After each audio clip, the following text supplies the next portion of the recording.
Bienvenidas compañeras, compañeros a esta nueva edición de Hilando Fino. Tenemos el gusto nuevamente de contar con nosotros con Marco Acuña, el presidente del Colegio de Ingenieros Eléctricos de Pichincha, con quien vamos a discutir qué es lo que está pasando con el sector eléctrico. Muchas gracias por aceptar la invitación, Marco.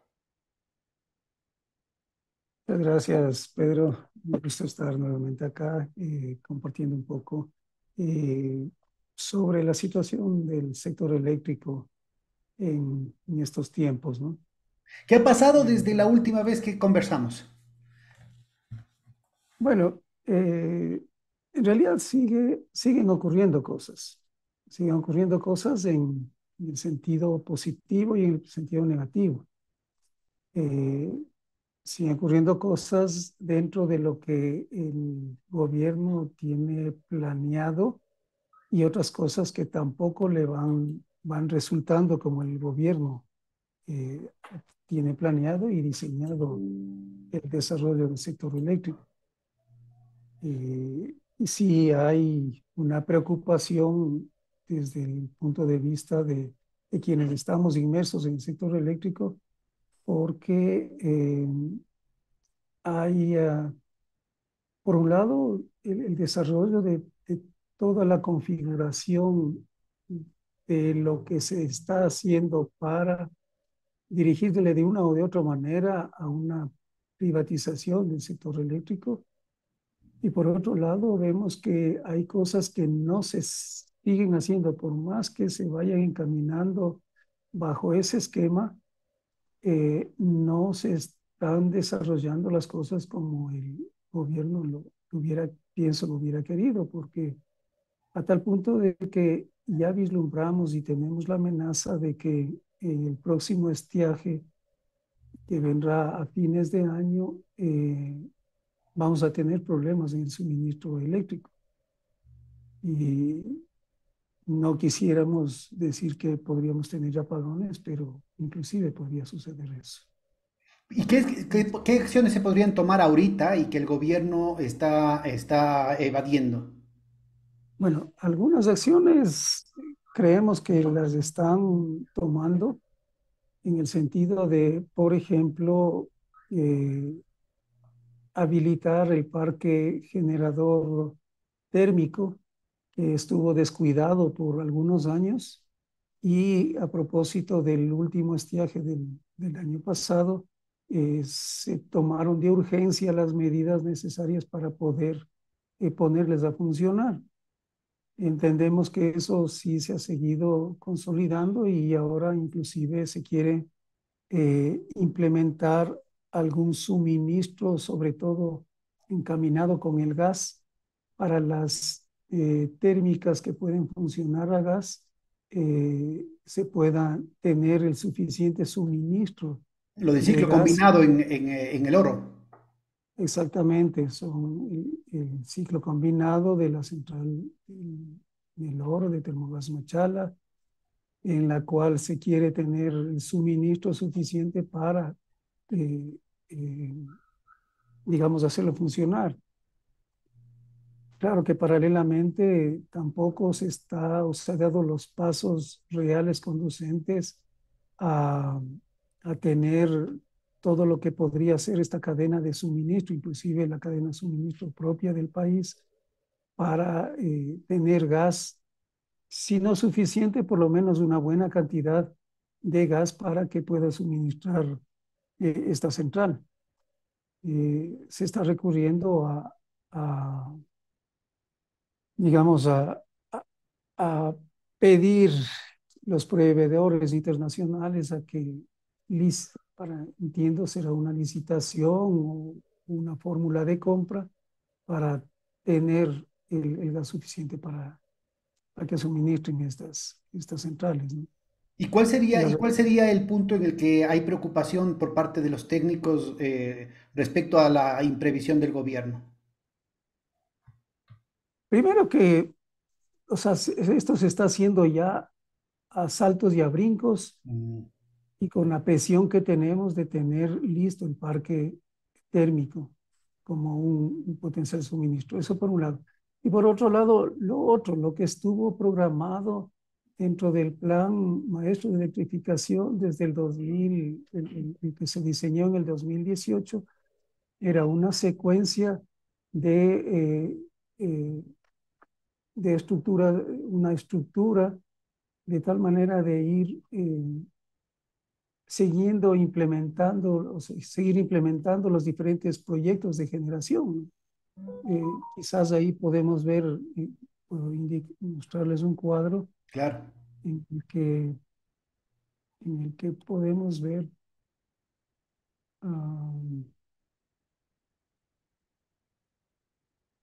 lo que estuvo planeado, ¿no? En el 2018 teníamos, si vemos ahí dentro del Plan Maestro de Electrificación, se tenía establecido que deben entrar las centrales como Delcy Tanizagua, Normandía, en el 2018, Mina San Francisco, Río Verde Chico, en 2019, San José Minas, Machalagás, Huascachaca, San Antonio, en 2020 y así sucesivamente, ¿no? El Toachi Pilatón, una central que ahora resulta ser importante porque primero la capacidad que tiene esta de 254 megavatios eh, es una central hidroeléctrica que pertenece a la vertiente occidental del Pacífico que contrarresta o compensa con el estiaje en la zona oriental. Entonces, este sirve de complemento importante, serviría. Y, Lamentablemente, por ejemplo, esta Toachi Pilatón ahorita solo está funcionando con 49 megavatios, que es o sea, la una quinta parte central. de lo que debería estar funcionando. Así es porque este La tenía quinta parte de lo que debía dos estar funcionando partes. en el 2021. Hace 2 años tenía que haber funcionado 5 veces más de lo que está produciendo ahorita. Exacto, lo tenemos funcionando recién ahora, ¿no?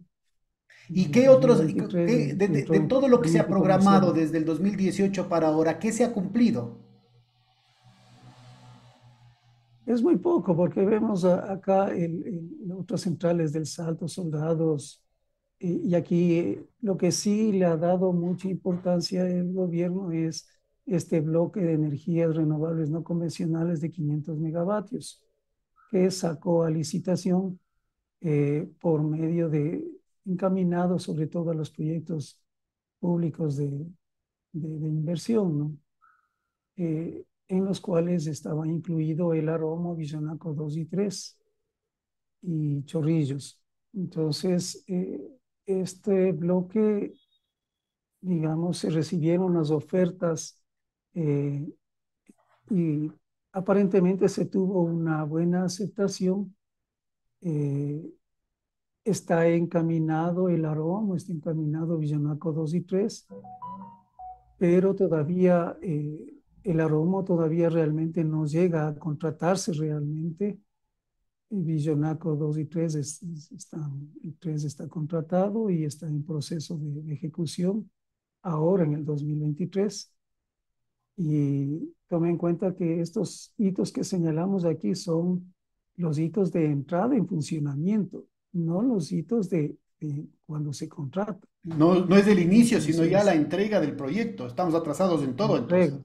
A ver, de todos los que está aquí, Exactamente. antes de regresar al bloque supuestamente de las energías renovables, ¿cuál serían de todos estos proyectos listados acá año por año? ¿Cuáles serían y en qué porcentaje están en funcionamiento efectivo ahorita?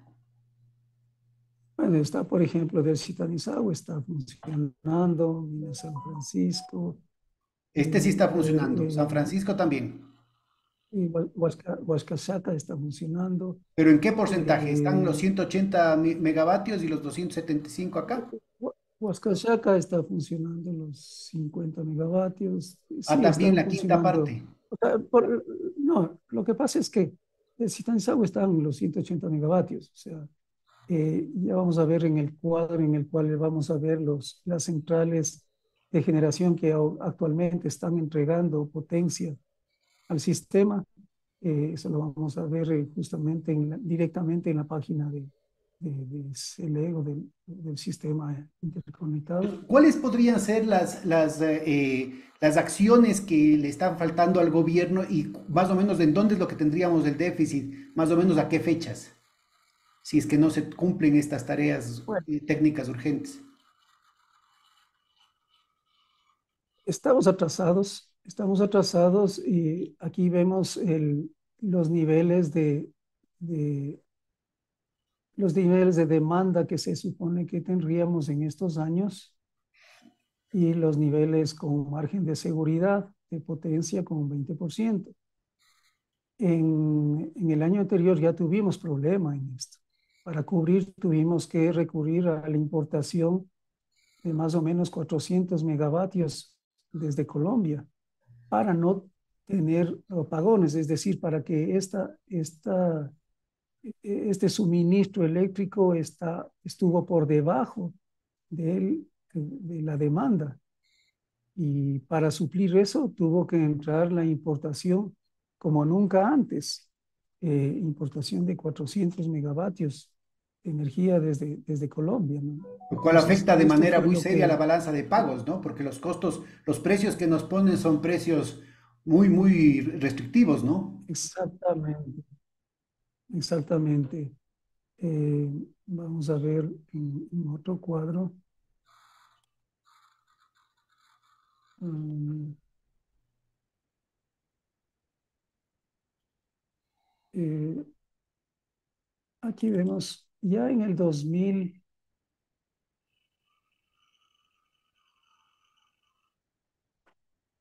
Es el caso base, ¿no? Sí, ya en el 2021 se hizo un ajuste, o sea, se hizo mediante acuerdo ministerial un ajuste, como vemos acá, en este acuerdo de agosto del 2021 se determina aprobar los ajustes al Plan Maestro de Electricidad vigentes al capítulo 4, expansión de generación, y bueno, disponen las áreas del viceministerio para que ajuste esos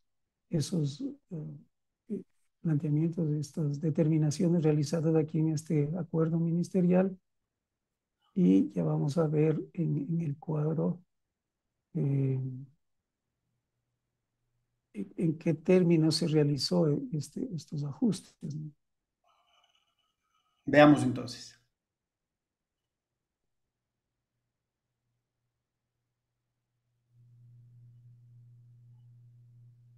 Entonces, esto obviamente está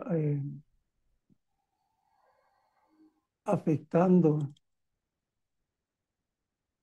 al desarrollo eléctrico del país y obviamente también va a afectar y está afectando a la economía del país. Entonces aquí está una reprogramación de acuerdo a lo que veíamos. Eh, Todos esos proyectos que veíamos programados prácticamente se difirieron en el 2020 ajustando a esto nuevo, ¿no? Entonces se entendía de Hay que un poco de ruido, Marco, puedes acercarte al micrófono porque está habiendo un poco de interferencia. ya, Eso. ahí, Sí, por favor. ya. Entonces, tenemos esto, ¿no? La reprogramación que te hizo de estos proyectos, los pequeños. Aquí está la central Tarapuyo, que no entró en 2021, entró finales del 2023, 22 a funcionar y en sentido comercial entró ahora en 2023 los 49 megavatios.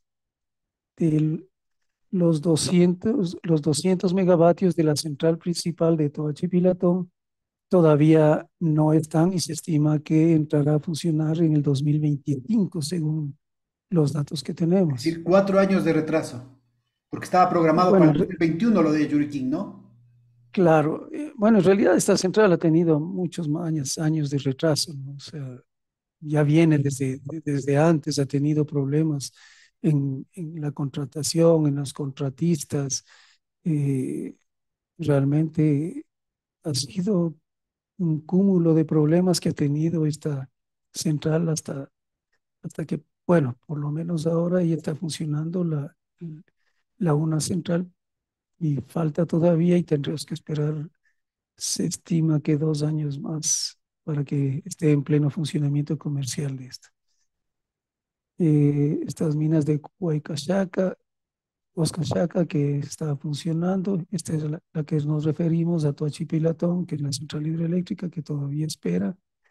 El Aromo que se supone en 2022 entrar en funcionamiento, y hasta la fecha todavía no se tiene seleccionado el contratista, bueno, que no es contratista propiamente, sino es a quien se le concesionó la Por esa explotación concesión del tiene plomo. una serie de dificultades, ¿no? La primera es que se está echando por tierra, o sea, está desperdiciando toda la inversión gigantesca que se hizo para la refinería de La Oromo.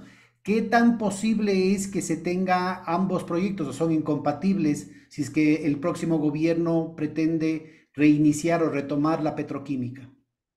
Bueno, en cuanto al terreno, se dice de que el Aromo ocuparía las hectáreas que fueron utilizadas como escombreras de este proyecto. Es decir, no estaría ocupando la, la planicie útil para la refinería. Ujú. Entonces, el Entonces, no, problema no que tiene ahí necesariamente es es, incompatible, digamos, por ese lado. no necesariamente es incompatible. Ya, la otra Sin cuestión embargo, es que aquí se creó un tipo de contrato del cual el país ha tenido ya experiencias terribles, como con el caso de Melec, en el que se está garantizando la ganancia, es decir, es inversión privada, se nos come el cuento de que es riesgo privado, de que va a ser un costo privado, pero en realidad el Estado le garantiza que le van a comprar esos 200 megavatios, se requiera o no. Entonces, y al precio que ellos dicen. Entonces, eso es igual que las ganancias garantizadas que tuvo el contrato leonino de MLE cuando estaba en manos de los gringos, ¿no? bueno, sí, no son exactamente iguales, pero se parecen. A ver, la, el Aromo, como muchos o como todos los que están previstos y en general en todas las áreas estratégicas y en la parte eléctrica igual, los proyectos públicos de selección o el formato de alianzas público-privadas están regidos bajo los decretos 238 y 239, dan el marco general de este tipo de inversiones. O sea, realmente esos dos proyectos, estos dos decretos, fueron los que configuraron y dieron el marco general de, de todo lo que se constituía el nuevo desarrollo del sector eléctrico. Y dentro de eso se consideraban, o sea, a pesar de que en la Constitución se dice que solo eh, se podrá intervenir excepcionalmente desde la parte privada en estos sectores estratégicos como el eléctrico. Sin embargo, en base a estos dos decretos, se hace la generalidad. Más bien, la excepción viene a ser la inversión pública y la generalidad está haciendo las concesiones a través de estos dos mecanismos. Y justamente el Aromo es uno de los proyectos que utiliza estos mecanismos ¿Cuál es el en los otro cuales, proyecto? ¿Cuáles son los otros proyectos importantes de estas asociaciones público-privadas? Que en realidad el sector privado se queda con las ganancias y el sector público solo pone a la final los muertos, pues, ¿no? el otro proyecto es Villonaco 3. Este está en ejecución de construcción, digamos, y se espera que este sí tendrá, ojalá, un final feliz, al menos en cuanto a la generación propiamente de energía. Porque Sin además embargo, en el caso del Aromo hay muchas dudas técnicas respecto a la capacidad real de generar energía solar, porque el nivel de luminosidad no es el más apropiado en esa localidad, ¿no? exactamente, o sea, los estudios que se realizaron ahí vemos que es una potencia de 200 megavatios, pero eso será la capacidad instalada. El factor de planta en general de las solares es bastante bajo, y ahí en el sector donde estaría instalándose va a resultar que es mucho más bajo, que probablemente llegue al 16%. Lo Entonces, triste de esto es que con toda la ideología neoliberal dicen, esta es la eficiencia del sector privado. Pero el chiste es que es el gobierno el que a sacar la plata que iba a ser para los hospitales para pagarle a la empresa si es que no logra cumplir los 200 megavatios. justamente los términos de las contrataciones son los que, o como muchas veces se diría, letra chica, que ahora ya no es tan chica, que está muy bien declarado en todos y los documentos que lo ha expuesto el ministerio, el gobierno, es justamente de que a estas inversiones se les garantiza por todos los lados. O sea, cuando lo planteaban este tipo de proyectos, el realizarlos, lo hacían bajo la premisa de la cobertura de riesgos.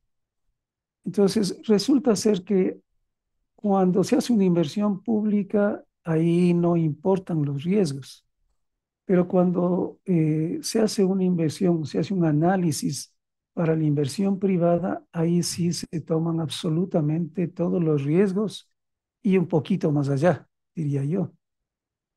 Tan es así que justamente cuando Pero eh, esa costa, la cobertura de esos riesgos la asume el Estado, no el sector privado. Es decir, no es inversión privada, inversión de riesgo, sino que los costos garantiza, el Estado incurre en costos para garantizar las ganancias fijas de la empresa.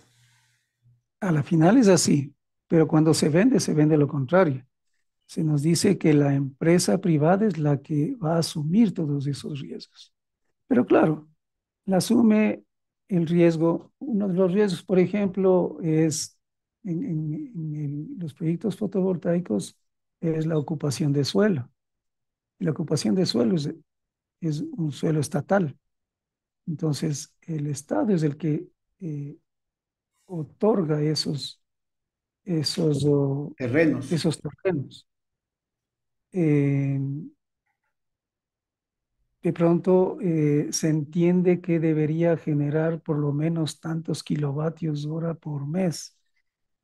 Eh, y estos kilovatios hora por mes, el Estado está obligado a recibir todo lo que genere el, esta central, al margen de que pueda por decir algo, una central hidroeléctrica del Estado menorar su producción para que pueda entregar toda la capacidad de estas otras centrales. Es el mismo esquema que tienen en Europa y en México, que ha sido tremendamente perjudicial para el consumidor, porque lo que se hace es, se desplaza el funcionamiento de generadores de menor costo para garantizar la compra de esta energía, entre comillas, ecológica.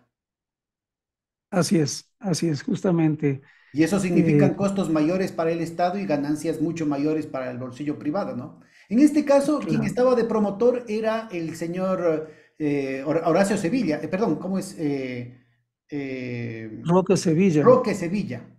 Mis Bueno, Roque disculpas a Sevilla, Horacio, que capaz que no estaba viendo un lapsus brutus. Roque Sevilla es el que estaba atrás de este proyecto y probablemente sea el asignado, pues, ¿no? no, Roque Sevilla, que estuvo de asesor presidencial ad honorem del gobierno, salió vísperas de que sea asignado su empresa relacionada la concesión en Galápagos. Con los mismos mecanismos que ha estado el señor Juan José Pons, el señor Danilo Carrera, el gran padrino, etcétera, etcétera, ¿no? Terrible. Él tiene asignado el sistema eléctrico Galápagos en Santa Cruz, todo el sistema, y ahí se le está garantizando el pago de 48 centavos del kilovatio hora por Cuando toda la el generación. kilovatio hora que viene de Coca-Cola o Sinclair le está costando al Estado, creo que son 7, 10 centavos, ¿verdad? Bueno, en general, todas las hidroeléctricas, el costo que se estima de generación es entre 2 y 8 centavos del kilovatio hora, a lo sumo. Normalmente término de 6 centavos. Es decir, más de La, 7 veces más caro lo que está vendiendo en Galápagos, tiene garantizados. ¿Y cómo, sabes cómo está, cómo ha cambiado las condiciones, cómo va a cambiar con este supuesto canje de deuda que tuvimos un programa con Daniel Ortega, en el que a través de bancos suizos y obviamente con la participación del grupo Banco de Guayaquil, se está entregando a la empresa privada todo el manejo ecológico de las Islas Galápagos, con lo cual hay una virtual privatización de territorio nacional, ¿no? Así es. Acá en el sector eléctrico sucede algo similar, porque las empresas que vienen a manejar, a construir y a manejar estos sistemas eléctricos no son las que vienen con el capital financiero, sino que vienen apalancados de una empresa financiera, que es la que les da el soporte económico para la construcción, instalación de estos proyectos. Y lo que sí se hace a través de estos decretos es garantizar justamente en primera línea a el capital financiero que viene atrás. O sea, por eso es la formación de fideicomisos, por eso es la prelación de pagos de las planillas eléctricas en primera instancia a estos proyectos públicos de selección y dentro de esos proyectos a quien primero se le garantiza es al capital financiero. Eh, y se le garantiza en condiciones realmente ventajosas, porque Claro, se le garantiza. el problema es que esto genera, por ejemplo, en el caso de lo de Galápagos, estábamos analizando el proyecto con la información detallada y el análisis técnico tan competente de Daniel.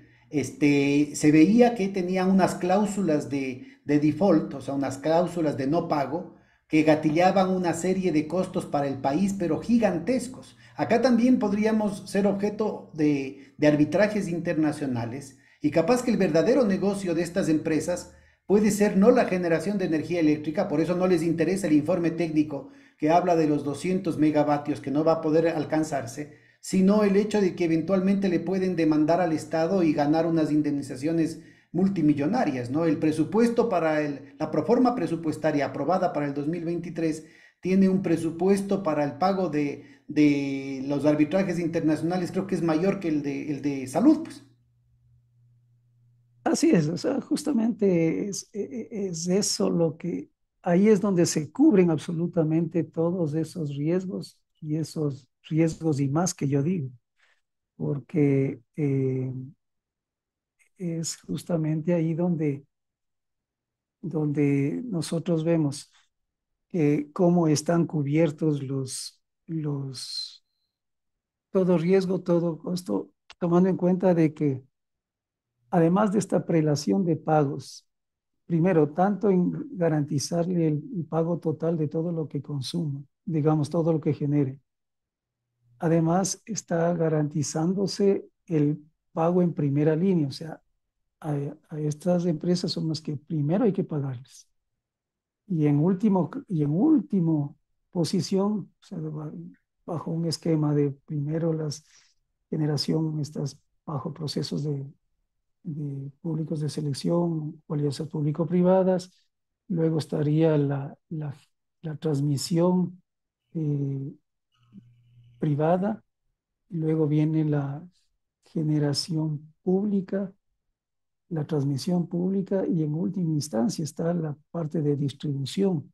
O sea, cualquier plan de expansión de la distribución está Es en decir, último el línea. mismo modelo de estrangulamiento del todo el sistema de distribución eléctrica que se dio durante el periodo neoliberal previo, es decir, desde los años 80 hasta principios del 2000, que justamente provocó toda la época de los apagones, pues. Claro, ¿no? Y la crisis de las empresas eléctricas de distribución, Claro, porque al porque final lo que se genera es, estructuralmente se está generando un déficit en esas empresas para decir, miren, ahí está la ineficiencia del sector público y garantizar una venta a precio de gallina enferma con COVID. exacto, o sea, es cuando ahí se va decreciendo las empresas eléctricas de distribución, su capacidad de mantenimiento y peor aún de expansión, ¿no? del servicio. Es decir, son pérdidas Eh, para la empresa pública y ganancias para la empresa privada. Ese es el verdadero objeto de las asociaciones público-privadas, ¿no? Dentro de eso está justamente la exoneración que son objeto por decreto del impuesto a la renta y, eh, y de exoneración en la salida de divisas. ¿Cuántos años es esa exoneración o es durante todo el proyecto? 15 años y 20 años. Qué Y barbaridad. las concesiones son a 25 años. Y después dicen que no hay plata. Y tómese en cuenta que un proyecto fotovoltaico como son estos, la vida útil que se supone son de 25 años. Entonces, esa es otra de las preocupaciones. Al término de esa vida útil, ¿qué es lo que nos van a entregar? Nos queda solamente ¿Cómo la nos van a chatarra. entregar? Exactamente.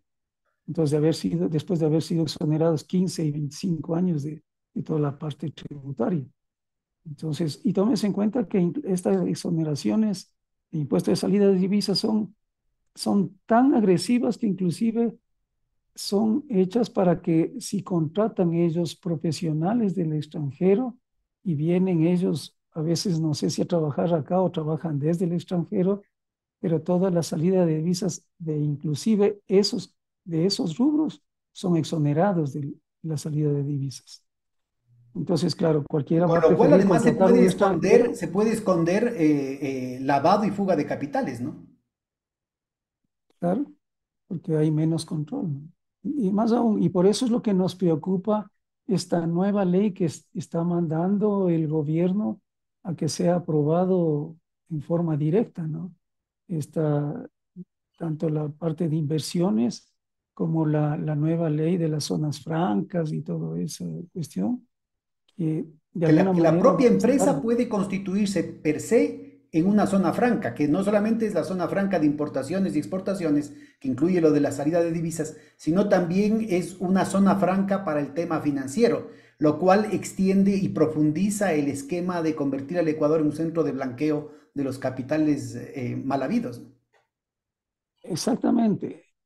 Y tenemos que tener en cuenta que todo esto comenzó con el asociarnos al CIADI, o pertenecer al CIADI, con lo cual, con todo este armaje legal, nos quedamos totalmente en indefensión, ¿no? O sea, no vamos a tener como Estado ecuatoriano, como Ecuador, no vamos a tener posibilidades de nada. O sea, entonces, ahí es cuando yo me explico el apuro con el cual ahora se está operando en ciertos aspectos, porque esto está determinando de que no es que estamos configurando para 6 meses o para 2 años que le quedaba de gobierno, sino estamos configurando todas estas cosas para 20, 30 y 50 años, porque son las concesiones las que están dándose para ese tiempo. Entonces, y el Ecuador no va a tener posibilidad de modificar siquiera todas estas alianzas, Ahí todos yo esos resaltaría el convenios. cinismo del anterior procurador, Íñigo Salvador, que para defenderle al país como era su deber no hizo nada, pero para defender lo indefendible, que era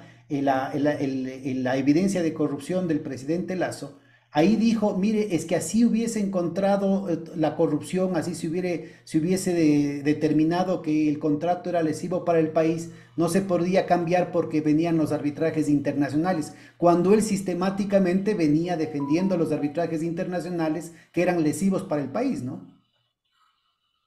Exactamente.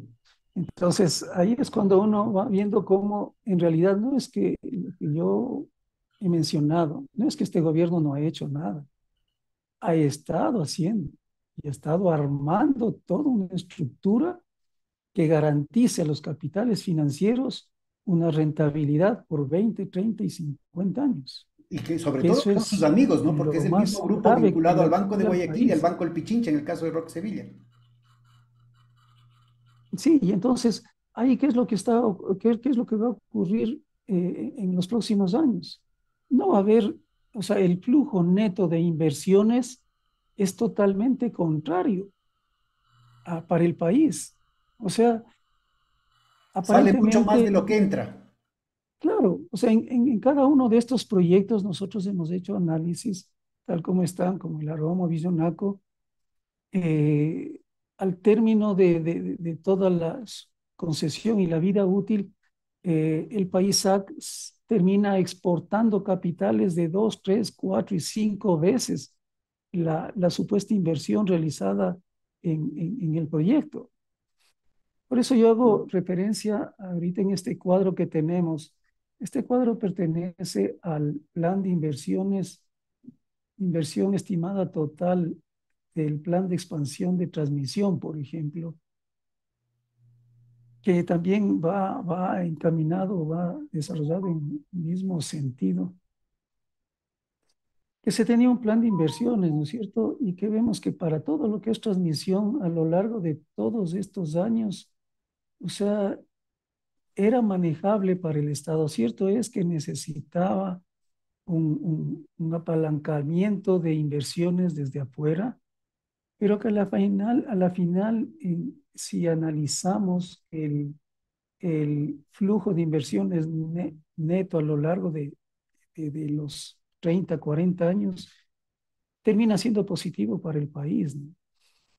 El mismo caso de las centrales hidroeléctricas, eh, de Pero a ver, algunas más o centrales menos, Marco, hidroeléctricas. vamos viendo de lo que estaba programado, qué se cumplió, porque además nos llenan la cabeza de que van a traer en la época de Moreno, decía Pablo, ¿cómo se llamaba? El tenista, ministro de producción, Pablo, bueno, no me acuerdo, del grupo Novoa de Pronovis, decía que iban a venir 19.000 millones de dólares de inversión. ¿Dónde está esa inversión? Ahora han dicho 30.000 millones de dólares, ahora va a decir que no le dejaron. Dos años El y sector medio de destruir el eléctrico, país para enriquecerse y va a decir que no le dejaron. De todos estos ofrecimientos de inversión, ¿cuánta plata realmente, cuánto capital fresco, cuánta tecnología entró al país? en el sector eléctrico realmente no se ha visto nada, ¿no? O sea, nada, o sea, el único proyecto de inversión de alguna manera, podría decirse, es ¿cómo es? El Millonaco 3, ¿no? O sea, que ¿Y ha quiénes son entrado los dentro de inversionistas de esos. Villonaco 3? Ah, me da el nombre.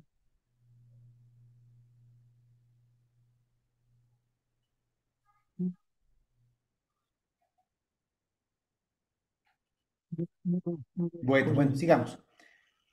Eh, Entonces, vos Del qué... Aroma es una empresa española, ¿no? Sí. Del Aroma. Sin embargo, justamente una de las, cuando hablamos de los riesgos, uno de los riesgos que en el caso de Villonaco 3 que se estaba teniendo es el problema de los accesos. Y entonces, cuando ya se toparon con ese problema, entonces se estaba pidiendo que se haga un reajuste o un alcance para que se cubra ese riesgo que no fue previsto y que estaban incurriendo en costos Pero a ver, ¿de qué adicionales. estamos hablando? Cuando hablamos de los accesos, estamos hablando al menos de que los inversionistas tenían que haber visitado el terreno, pues para ver cuáles eran las condiciones Así de es, acceso. así es, pero ¿Cómo es que no se habían eh, dado cuenta? ¿Qué clase de técnicos son? ¿Qué clase de es informes que técnicos de prefactibilidad, de factibilidad estuvieron involucrados en una decisión que le cuesta al país millones de dólares? es como cuando diseñas la casa y te das cuenta que vas a meter un motor que no te entra por la puerta. Claro, Eso más o menos es lo que les ocurrió. terrible. Entonces, Sí, sí, sí o sea, valdría la pena que te acuerdes quiénes son los inversionistas, porque puede ser que, como el caso de la venta de las Galápagos, que es algo así como la venta de la bandera, ¿no? En el caso de la venta de las Galápagos son empresas suizas, pero obviamente participa ahí una empresa promotora del Grupo Banco de Guayaquil. En este caso de los inversionistas españoles, quienes son sus felipillos locales son la gente de Roque Sevilla. En el caso de Villonaco, ¿quién será? bueno, sí es un grupo extranjero. No creo que tenga, no sé la relación exactamente con qué capitales o con qué grupo está relacionado nacionalmente. Realmente eso no conozco.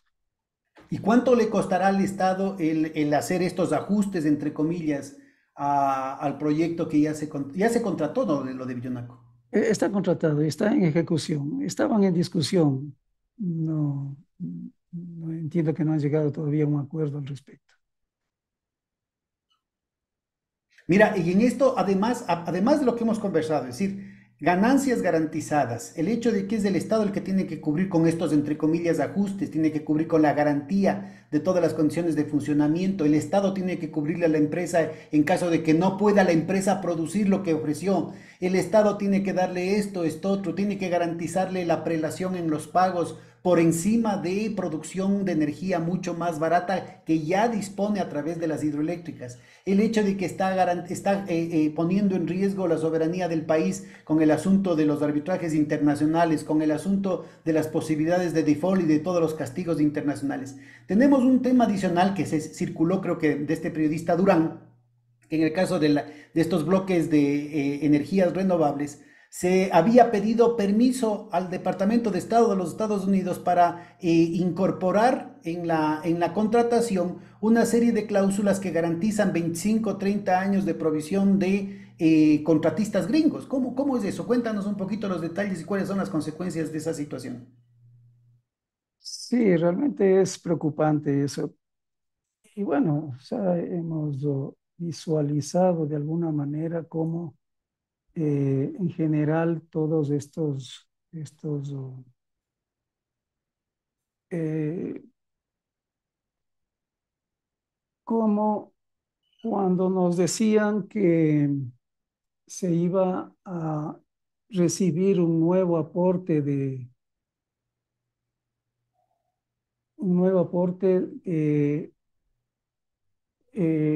préstamo del Fondo Monetario Internacional, siempre estuvo ligado a ciertas coincidencias en las cuales se emitían alguna ley, se emitía algún acuerdo o se firmaba algún acuerdo. Y dentro de eso yo creo que se enmarca justamente esta que se dio a conocer, ¿no? En la que realmente o sea, en uno de los condicionamientos, bajo uno de estos condicionamientos, se determina de que se modifique en algunos aspectos lo que ya inclusive había estado previsto, ¿no?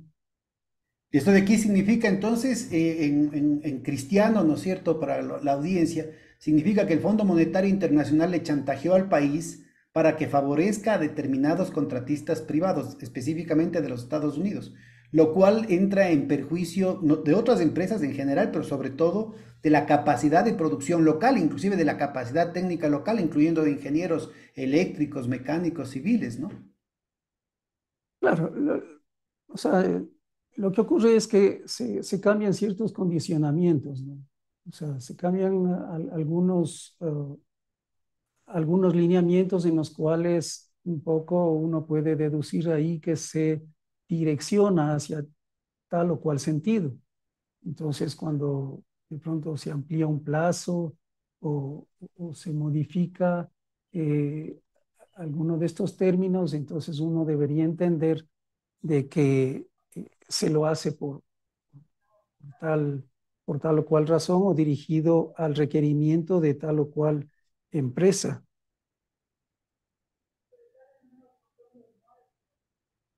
Ahora, esto significaría una violación de los acuerdos que firmó el Ecuador, pero que también firmaron los Estados Unidos en la Organización Mundial de Comercio, en el capítulo respectivo de compras públicas, ¿no? Porque están dando con preferencia a empresas norteamericanas. Claro, o sea, es que a veces es un poco sutil la cuestión, ¿no? O sea, no es tan directo el asunto, sino que te ponen algún condicionamiento que sabemos que solo cumplen cierto tipo de empresas. Entonces, así como ocurre en compras públicas acá, ¿no? O sea, cuando te ponen unos TDRs, en los TDRs te ponen, solo le quitan la marca de tal o cual cosa. Todas las Y especificaciones que solamente tiene la empresa fulanita. nosotros acá en la empresa eléctrica Quito, justamente una de las cosas que denunciamos es los contratos que se dieron para el reemplazo de las luminarias, estas LED, las 40.000 luminarias LED, que se asignaron a una empresa, se hicieron Acércate un varios poquito el micrófono, contratos, por favor. sí, se hicieron varios contratos, eh, sin embargo, una sola empresa fue la apta. ¿Por qué? Porque se pedían entregas a 20 días bajo una cierta especificación. Y la única empresa que podía tener a 20 días de especificación era una determinada empresa. Entonces, ese tipo de cosas también podemos percibir que se están dando a este nivel, ¿no? Entonces, y eso realmente sí preocupa. Ahora, pero esto Preocupa te significa también una pérdida de soberanía brutal. Ya tenemos el antecedente de esta ley que pasaron, que aprobó hasta el Senado norteamericano, en el que los Estados Unidos se arrogan de manera totalmente ilegal, de manera totalmente colonial, el derecho de aprobar no solamente leyes y decretos, sino también contratos de la administración ecuatoriana. Entonces aquí tenemos un ejemplo concreto, ¿no es cierto?, en el que inclusive los considerandos del acuerdo ministerial se está hablando de las disposiciones que ha dado el Departamento de Estado de los Estados Unidos sobre una decisión soberana, sobre una forma contractual ecuatoriana. Algo similar está implícito en la venta de las Galápagos, digamos, en esta supuesta canje de deuda que se ha hecho con las Galápagos. ¿Qué pasa con la soberanía nacional? Hay un proceso de desnacionalización, un proceso de desinstitucionalización, un proceso de convertir instituciones nacionales en instrumentos neocoloniales, ¿no? Y eso es gravísimo realmente. Eso es gravísimo porque implican, o sea, no solo es cuestión de la soberanía en sí, porque hay mucha gente que dice, ¿y qué hago con la soberanía? ¿No? O sea, a la final alguna gente lo minimiza, ¿no?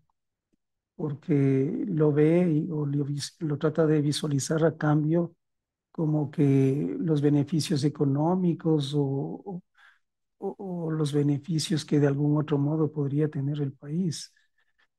Pero yo creo que la soberanía es un factor importante porque a la final determina el que nosotros como país, como Ecuador, como ecuatorianos, podamos determinarnos por sí mismos hacia dónde queremos caminar, ¿no?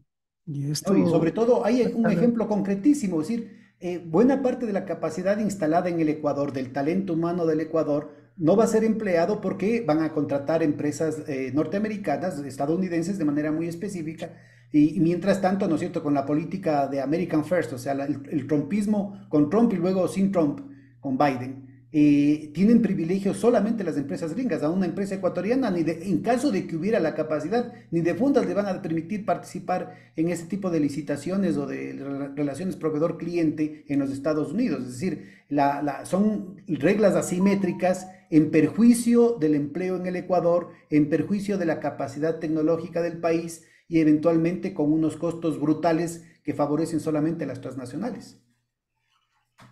así es, y eso es lo crítico porque eh, a la final estamos, a la final yo sí digo, estamos saqueando el país. Qué barbaridad. ¿Y O cuáles son? sea, A ver, aparte del caso del contrato este del Aromo, ¿lo de Villonaco también tiene características similares? sí, sí, o sea, está enmarcado, está enmarcado un proceso público, En el la decreto 238 y concesión ocho y en el 239, ¿no? sí, claro, y cuando ya haces el contrato propio de concesión, entonces igual están determinado que eso así es como va, ¿no? O sea, ahí se ratifica los principios, o sea, el tratamiento se fija una tarifa, en cada contrato se fija una tarifa, o sea, se supone que parte de la selección un factor importante de la selección es el conseguir una menor tarifa de pago. En un caso son 65 centavos el kilovatio hora, el otro son 56 centavos el A ver, yo kilovatio creo que hora. esto de aquí hay que subrayar un paréntesis. 55 y Perdón, 60. de 5,6 centavos el kilovatio Ah, hora ya. y 6,5 centavos el kilovatio hora. En Galápagos es que tenemos 48 centavos el kilovatio hora. Ya, ya. Sí. Entonces, se entiende que se ha conseguido condiciones en ese sentido ventajosas para que, digamos, el costo de la generación de esa energía no sea tan alto, ¿no? Y esto es en base de que las energías, eh, dentro de las energías renovables no convencionales que está catalogado o se le había denominado a la fotovoltaica, han bajado sustancialmente en costos, ¿no? O sea, por el avance de la tecnología, se tienen eh, fotoceldas con mayores rendimientos, con mayor durabilidad y con mayor eficiencia, ¿no? Entonces, y a menores costos de instalación. Entonces, esto sí ha hecho de que en general en el mundo la energía fotovoltaica y la energía eólica eh, sean cada vez un poco más rentables frente a la producción de otras tecnologías, ¿no? Entonces, Ahora, mira, cuál sería, dadas las condiciones actuales, cuáles serían las acciones que permitirían, primero, evitar que ese saqueo continúe y segundo, cuál sería la perspectiva de que un gobierno con signo distinto pueda, desde el interés nacional, replantearse la política energética en el país? yo creo que es retomar lo que tradicionalmente el país, independientemente del signo político que tuviera, siempre el sector eléctrico fue un sector eléctrico fundamentalmente dirigido y, y manejado por el Estado. Si bien las nuevas tecnologías también facilitan el hecho de que, por ejemplo, se tengan los autogeneradores o la energía distribuida, que permitiría que más actores entren al sistema eléctrico, pero es el Estado el que siempre debe estar controlando y regulando. Y dentro de las grandes inversiones, igualmente, o sea, sí, cierto es que a ratos nosotros decimos, no existe dinero suficiente que pueda financiar un proyecto hidroeléctrico grande, como por ejemplo lo que se viene dentro del Plan Maestro, un proyecto como el Santiago, que requieren ingentes inversiones, más, inclusive más costosas que el mismo Coca-Cola Sinclair. Este Sin proyecto embargo, de vemos Santiago, ¿para como, por cuándo sería y ejemplo, qué monto tendría? ¿Cuántos megavatios produciría? el Santiago, estamos... ah,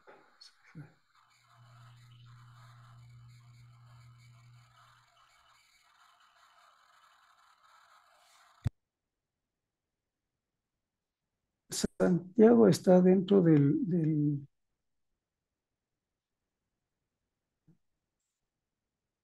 bueno, dentro del nuevo plan. El Santiago estaría para el 2030 la primera etapa y 2031 la segunda etapa. Y tiene una potencia de 1.200 megavatios cada etapa. Es un proyecto enorme. ¿Y qué Es, tanto quedaría comprometido el nuevo gobierno por los acuerdos que haga el gobierno de Lazo con sus amiguetes? todavía no está comprometido, pero es cuando decimos ojalá nos lleguen a hacer muchas cosas, porque hay Entonces, ¿cuáles Hay serían los vectores bastantes. más graves de este saqueo al que hacías referencia? ¿Cuáles serían los proyectos, las acciones más importantes que estaría poniendo en riesgo este gobierno en estos 6 meses de transición dictatorial? Ahorita tenemos justamente la misma duda sobre el Coca-Cola Sinclair, ¿no? Acordémonos cuál es la posición que ha tenido el ministro de Energía y Minas, esto es De entregar a la empresa china. de entregar, de devolverle a la empresa china, nosotros quedarnos con menos del costo y que esta empresa nos comience a facturar mes a mes, eh, algo que significaría entre el 25 y 30% de energía del país. Terrible. Es decir, Entonces, el Estado contrató con la empresa china hizo malas cosas y ahora el Estado le entrega la instalación a la empresa china para que ella nos facture. claro, exactamente. Y lo que nos sorprende es que la empresa nos diga que cuando el Estado le quiere exigir de que cumpla, de que arregle, de que le entregue adecuadamente, ahí dice no puedo. Pero cuando dice no le recompro, entonces ahí yo le hago funcionar adecuadamente. Ahí sí le soluciono. Entonces, Y esta es es una muestra clara, ¿no es cierto?, de que los arbitrajes internacionales son o sea, no tiene nada que ver con un juzgado, no tiene nada que ver con la justicia, no tiene nada que ver con la seguridad jurídica, porque el Estado no le puede reclamar en un arbitraje internacional a la empresa transnacional, sea china, gringa, europea, lo que sea, sino que solo las transnacionales le pueden demandar al Estado y siempre salen ganando. exactamente, exactamente. Entonces, eso sí, y eso sí, eso, por ejemplo, es una de las muestras de pérdida de soberanía. O sea, ahí ya está afectada la soberanía ¿Qué propia del Estado. alternativas podrían haber con respecto a Coca-Cola Sinclair? ¿Qué se podría tomar como alternativa, como opción soberana del país? Bueno, realmente es exigir. O sea, nosotros creo que tenemos la razón. El proyecto no ha sido recibido, estuvo a punto de ser recibido por un ministro que tenía intereses o que tuvo intereses en eso ¿En qué año? hace 2 años, en 2020, ¿no? 2020, 2021, a ver, 2022, en el que Ah, con en el ministro fines, Vera. claro, el ministro Vera, o sea, porque él era parte de la fiscalización de la empresa que fiscalizó el proyecto. Su familia creo que tenía intereses, conflicto de intereses por eso, ¿no?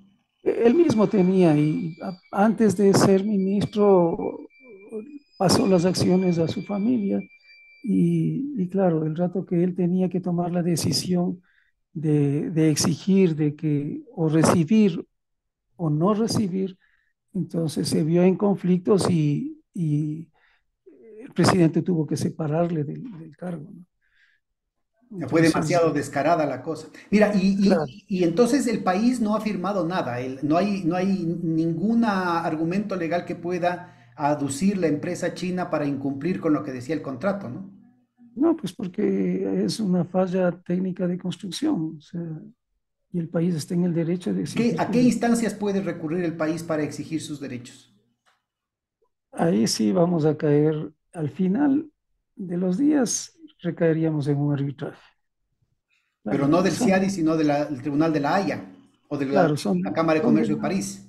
exactamente, son demandas ya internacionales que en principio son demandas y que a la final caen en arbitraje, ¿no? Porque esto es importante ubicar ante el CIADI y ante el UNITRAL, que es de Naciones Unidas, el Ecuador no le puede demandar a la empresa. Tienen que ser Ujú. otros mecanismos de arbitraje que no son los contemplados en el CIADI, al cual le están beneficiando tanto el presidente Lazo como sus procuradores, ¿no? Que siempre han estado, inclusive la familia del anterior presidente de la Corte Constitucional, el doctor Salgado, que también eran promotores de los arbitrajes internacionales y son parte de estas argollas de abogados que lucran de este tipo de acciones en contra de los países del tercer mundo, ¿no?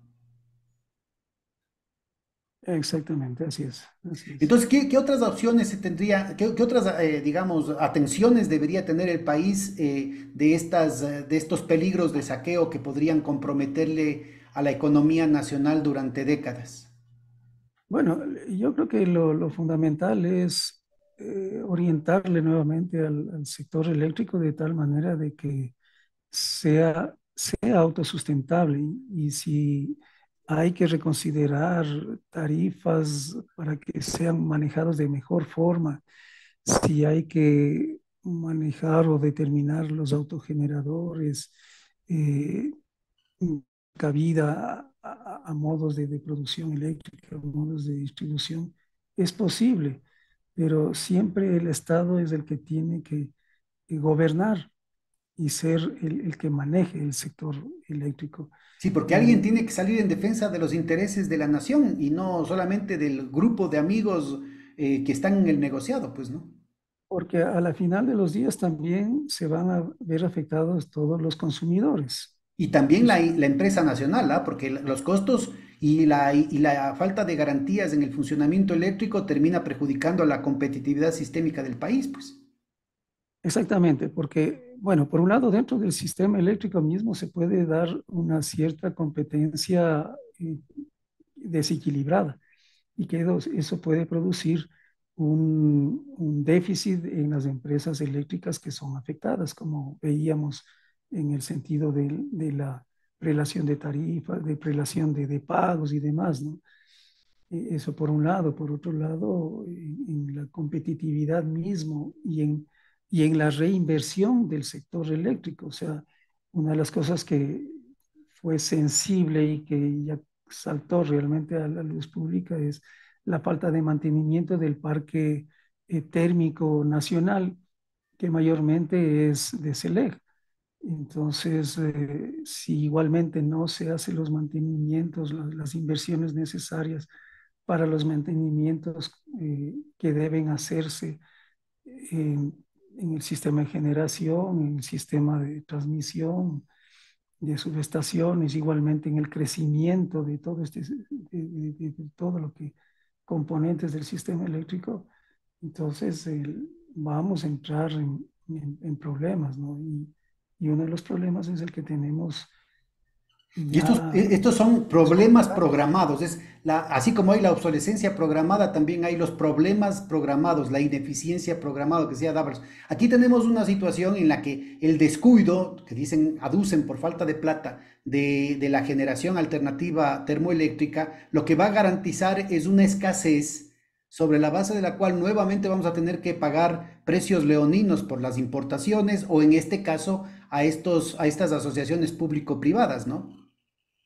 Claro, o si no, o sea, los años anteriores, por ejemplo, cuando se programaba una importación de la energía de Colombia, era por eficiencia económica.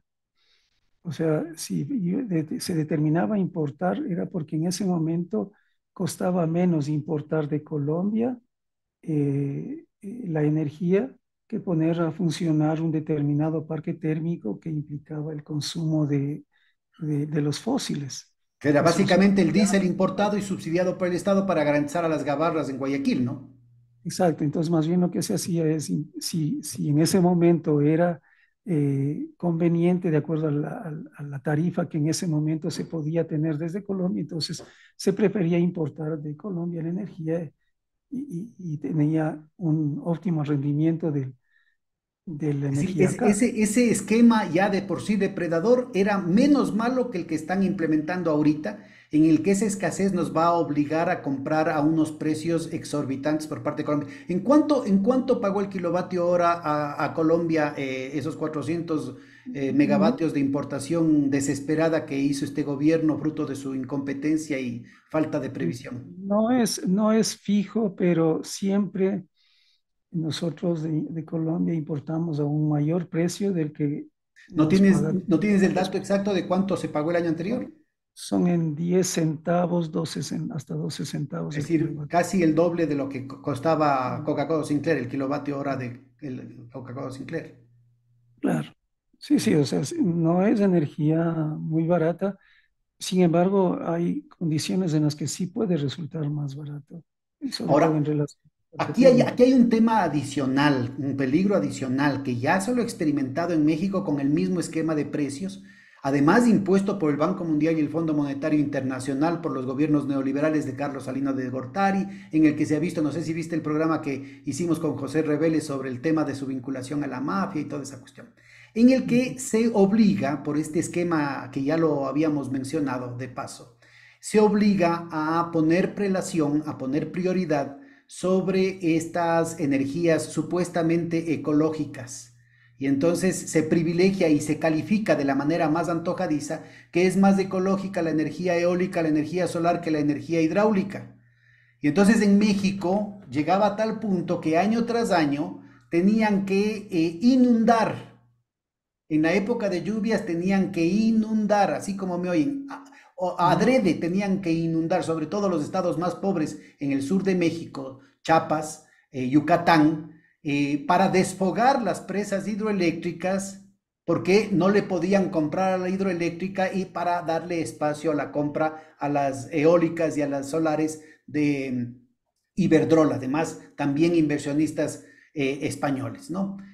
Además que ahí había toda una cuestión de la vinculación del anterior rey de España directamente haciendo lobby por ese tipo de empresa, directamente presionando a favor de este tipo de empresas. Entonces yo creo que es muy importante ubicar ese riesgo adicional. Ahora que estamos en esta época de inundaciones tan lamentables, tantos compatriotas que están sufriendo por la imprevisión del gobierno, estaríamos, ¿no es cierto?, ubicando una situación que se va a convertir ya no un fenómeno natural que de alguna manera que queda fuera de la voluntad de cualquier persona, sino que ahora sistemáticamente como política de Estado tendríamos el riesgo de que para favorecer a las empresas privadas con esta prioridad a las energías supuestamente ecológicas, pues se estaría provocando inundaciones innecesarias. ¿Cómo ves vos la situación y cómo ves cómo está afectando, por ejemplo, ahorita el tema de las inundaciones en el régimen de costa? Bueno, en el Ecuador, realmente el Ecuador es un país bendecido. Tiene posibilidad de fuentes eh, renovables de diferente área. Tiene la solar por estar en mitad del mundo. Tiene la eólica, una buena cantidad. Tiene Tiene la solar inclusive, en cualquier sitio que no sea el Aromo en el que no tenemos sol. bueno, siempre hay condiciones mejores y menores, ¿no? O sea, por eso hay que también, no es que en cualquier lado hay que poner un sistema solar, al menos de los sistemas grandes. Tenemos el geotérmico que ya se lo ve vislumbrando. Pero no han Y habido esfuerzos obviamente, serios en el tema geotérmico, ¿no? sí está proyectado el de Chachimbiro, ya se han hecho pruebas y todo lo demás, pero está, digamos, ya está, digamos, visualizándolo. Y obviamente el sistema hidroeléctrico que ha sido el que mayor soporte ha dado para la energía. Tan es así que el Ecuador llegó a tener el 93% de energía renovable, como muy pocos países en el mundo lo tienen, ¿no? Entonces, estas energías renovables no convencionales, el paquete diseñó digamos, dentro del plan maestro de electrificación, estaba diseñando este plan de 500 megavatios en los que intervienen, incluidos Villonaco, El Aroma y todos. O sea, es un paquete, un conjunto de centrales renovables no convencionales que se entiende que deben implementarse en estos años. Lamentablemente es solo esto es lo que, y ahí se añadieron luego también las hidroeléctricas, algunas hidroeléctricas pequeñas, ¿no?, que son de menos de 50 megavatios. Entonces, todo este paquete llegaba y debía estar desarrollándose en estos años y esto no se ha logrado desarrollar. Entonces, sin embargo, todas estas energías no llegan, aún desarrollándose todas, no llegan a tener todavía un componente tan grande. O sea, hablamos de que podrían llegar a un 3 a un 5% en relación al total de la capacidad instalada del país. Entonces, no podrían tampoco influenciar gravemente, creo yo, Mm. en este Todavía no problema es que tan serio esa amenaza. mencionas. Claro, la amenaza no es tan seria. Sin embargo, sí advertimos de que sí podrían, como quien dice, frenar las hidroeléctricas para dar paso a las otras energías, ¿no? O sea, eso sí podría suceder. Eh, También hay que considerar de que en la mayoría de nuestras centrales hidroeléctricas también han servido para mejorar el flujo de agua en muchas zonas, ¿no?